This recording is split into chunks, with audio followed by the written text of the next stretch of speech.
Sebelum jadi seorang pengikut Kristus, saya adalah seorang Muslim yang benar-benar taat. Saking saya cintanya kepada Muslim, anak saya yang pertama itu saya kasih nama Muhammad Al-Riansyah. Saya begitu mengagumi Nabi Muhammad. Yang kedua itu saya kasih nama Putri Al-Riansyah, dan yang Putri Riani Rahmadani, dan yang ketiga saya kasih nama Dinda Aryani. Sampai satu hari di bulan Juni 2014, saya berencana untuk pergi umroh. Saya pergi umroh, jadi pas saya mau pergi umroh itu, Tuhan izinkan uang saya yang seharusnya saya setor itu kurang gitu. Akhirnya saya pinjam sama teman saya yang seorang Kristen gitu ya. Saya bilang saya mau pergi umroh tapi uangnya kurang gitu, saya bilang. Lalu gak tahu ya, dia baik banget gitu, dia langsung kasih gitu, dia transferin, terus dia bercandain, kamu gak mau jadi Muslim, aku bilang gitu pas saya mau pergi. Lalu dia bilang, kamu pergi, kamu berdoa di sana, kamu cari kebenaran. Kalau untuk menjadi seorang Muslim itu tidak mungkin, karena saya terlalu cinta Yesus. Lalu mungkin dia saat itu ngomong biasa aja nyampeinnya ke saya, tapi di hati saya itu kayak tertancap gitu. Tapi saya abaikan saja gitu loh. Jadi Juni itu saya tetap pergi umroh. Lalu saya pergi umroh, sampai di sana di hari pertama biasa kita menjalankan rutinitas ibadah. Hari kedua, hari ketiga, dan di hari yang keempat, Bapak Ibu, saya itu hotelnya di Grand Zamzam. Grand Zamzam itu di Mekah. Jadi dia itu connecting dengan Mekah, dengan Ka'bah. Jadi di kamar itu azan, suara pengumuman itu kedengeran di kamar saya. Jadi selesai saya melakukan tawaf, saya istirahat di kamar, saya senderan, lalu saya buka jendela sambil melihat orang-orang lagi tawaf. Lalu entah apa, saya juga nggak ngerti itu Roh Kudus atau apa, saya nggak ngerti sama sekali. Tapi nggak kenceng, nggak kecil, tapi jelas. Suara itu seperti, kamu lihat, manusia sedang melakukan kesia-siaan, memutar batu hitam. Saya ketakutan kan dengar suara itu. Apa iya? Ini suara apa? Masa pengumuman di kamar saya, pengumumannya aneh gitu loh. Itu tapi jelas sekali gitu di telinga saya, Bapak Ibu. Saya abaikan, tapi hati saya sudah mulai guncang, sudah mulai galau. Karena saking saya penasarannya, saya turun lagi. Jadi hotelnya itu hotel, terus mall, terus jalan aja sedikit itu Mekah. Saya jalan lagi, saya pergi lagi ke Mekah, saya umroh lagi, saya melakukan tawaf lagi. Karena saya penasaran, saya buka, saya singkapkan gitu. Benar memang batu hitam gitu.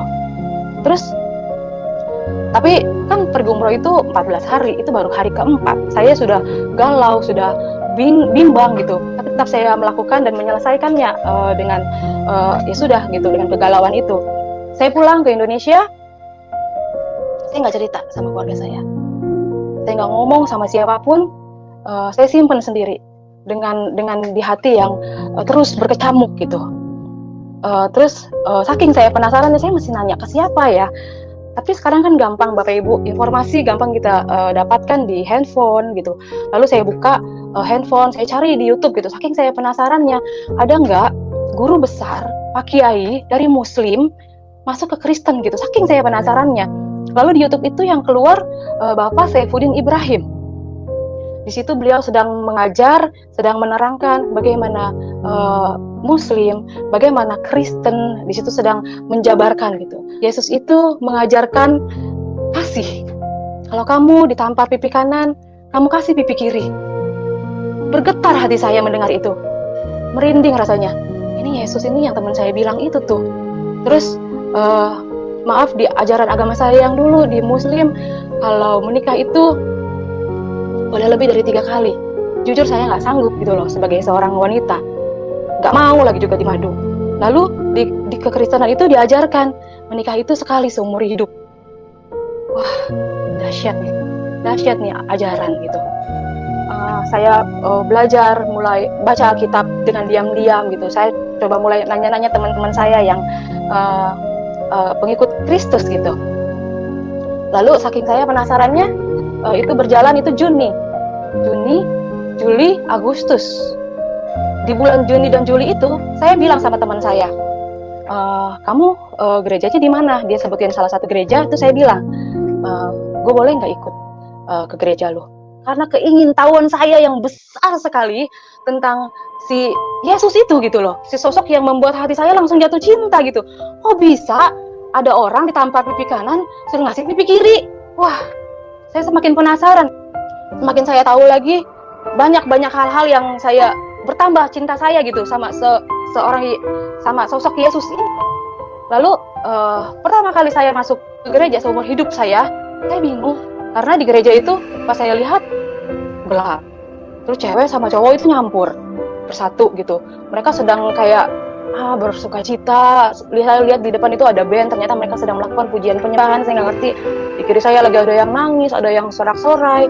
Oke, saya ikutin aja. Itu kepala saya pusingnya luar biasa, nggak tahu kenapa gitu, karena kan saya terbiasa dengan kalau saya sholat itu hening, jadi cewek-cewek, cowok-cowok dipisah gitu, suci dalam keadaan suci gitu. Nah, terus berikutnya saya minta ikut lagi ke gereja.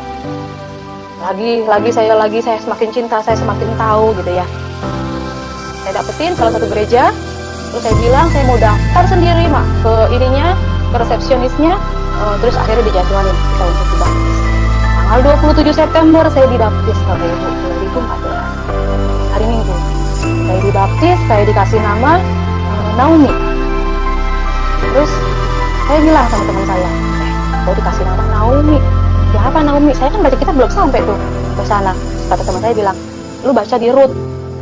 Terus di sana ada tentang kisah Naomi. Aku baca tentang Naomi. Oh, hati saya sedih ya. Jadi gue sedih banget nih, kenapa ya, kasihan banget ya Naomi. Akhirnya meninggal, anaknya meninggal 2, dia hidup sama anak-anak dari istrinya gitu loh. Terus itu hari Minggu. Jadi salah satu teman saya yang suka cita saya dibaptis, upload foto saya ke Facebook. Keluarga besar saya lihat. Lalu hari Senin, saya lagi kerja di Jakarta, saya ditelepon sama mbak di rumah, mengabarkan bahwa anak-anak diambil paksa sama ayahnya, sama mantan suami saya. Waktu itu kan memang belum meninggal.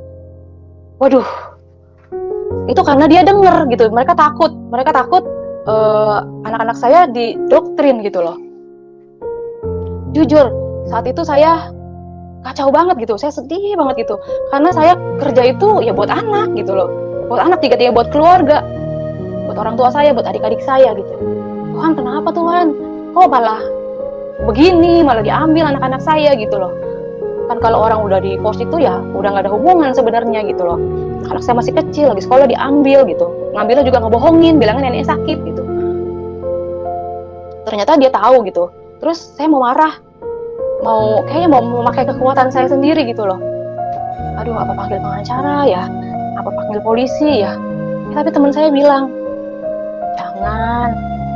Kamu duduk aja, kamu diem, kamu bersujud di kaki Tuhan. Kamu doa, biarkan Tuhan yang bekerja untukmu. Kamu gak boleh marah. Jujur saat itu saya tuh masih anak baru gitu loh, menjadi seorang pengikut Kristus yang baru. Gak bisa, gue kerja tuh buat anak gue gak ada, gimana rasanya gitu. Terus 3 bulan berselang, di hari dan jam yang sama, itu 3 bulan, yang Muhammad Al-Riansyah ternyata di pesantren yang gak layak, dan putri Muhammad Al-Riansyah itu kabur di hari dan jam yang sama setelah 3 bulan. Itu Muhammad Al-Riansyah kabur dari pesantren, terus si putri juga, yang anak kedua itu kabur dari rumah mantan suami saya karena katanya dianiaya sama istri dari mantan suami saya itu gitu. Di hari dan jam yang sama Bapak Ibu. Anak kecil saat itu nggak pegang handphone, nggak bisa janjian. Itu kalau bukan Tuhan Yesus yang menunjukkan kekuasaannya, menunjukkan ke Naomi, kamu nggak salah, pilih aku, Naomi ini aku bela kamu saat itu.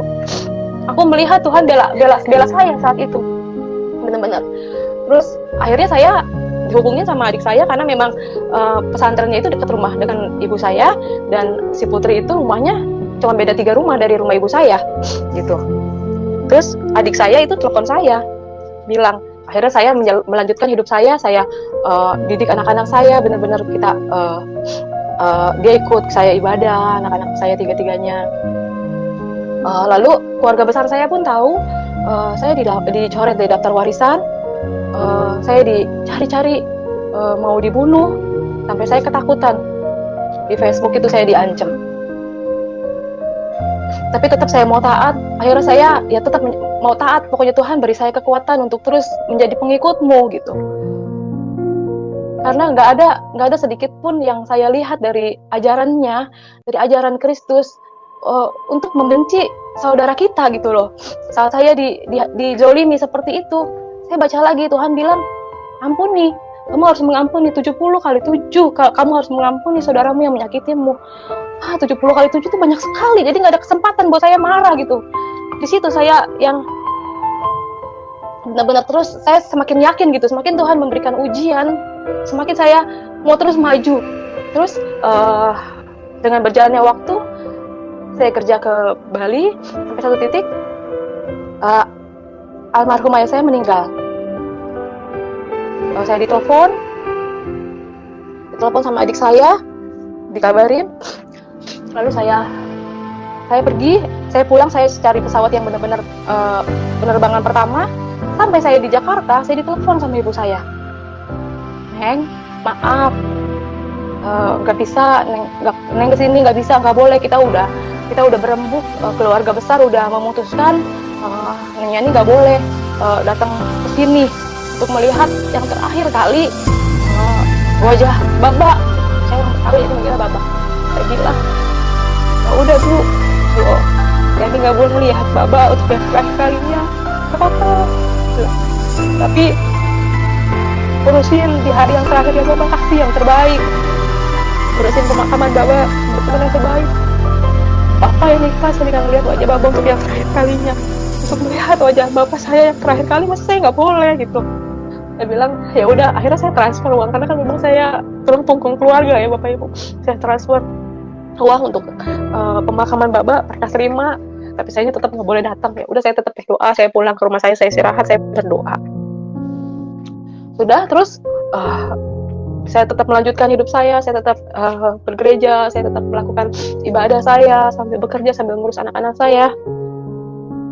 Saya fokus, saya kerja juga di Bali. Tiba-tiba saya terima telepon lagi dari Mbak di rumah. Jadi kalau saya di Bali itu anak-anak saya tinggal di rumah. Anak saya tiga-tiganya diambil paksa lagi sama mantan suami saya. Dan itu sampai detik ini. Jadi saya pikir benar-benar diambil paksa. Mereka sampai katanya disyariatin, dikasih air biar mereka lupa sama mamahnya. Anak saat itu telepon, Ma, Dina mau pulang, Dina nggak mau di sini. Sampai saya juga bingung gitu loh, kenapa kok ini dikasih lagi ya Tuhan ya gitu. Malah udah enak, anak-anak pelayanan, udah sekolah di sekolah yang layak menurut saya gitu loh. Saya pikir kan almarhum ini baru meninggal kemarin ya, Juni 2020. Oh, ayahnya udah meninggal, anak-anak bisa nih ya balik gitu. Saya pikir seperti itu. Jadi ibu kandung saya sendiri yang bilang kalau ayahnya meninggal, jangan harap anak-anak bisa balik ke kamu, kata ibu saya gitu. Sampai ada satu hari saya mau cerita, saya ada kesempatan bertemu untuk Dinda, anak saya itu. Dia bercerita, dia bilang, mama, nenek waktu itu ke Pak Ustadz, ke Pak Kiai. Dia bilang, ngapain dah? Aku bilang, iya, mau doain mama biar mama masuk ke Islam lagi. Tahu nggak mah, Pak Ustadznya kan nanya mana foto mama. Terus nenek kasih lihat foto mama, terus diliatin kan fotonya. Lalu Pak Ustadznya bilang ke ibu saya, dia bilang, anak ibu udah nggak bisa didoain. Nih ibu lihat di dahinya ada salib. Dan itu yang melihat bukan ibu saya aja, di situ ada anak saya Dinda, lalu ada kalau orang Betawi bilang encing saya juga lihat gitu, 4 orang yang lihat. Dinda cerita. Saya yakin banget Tuhan memang jaga gitu, jaga saya dan melindungi saya sampai segitunya gitu.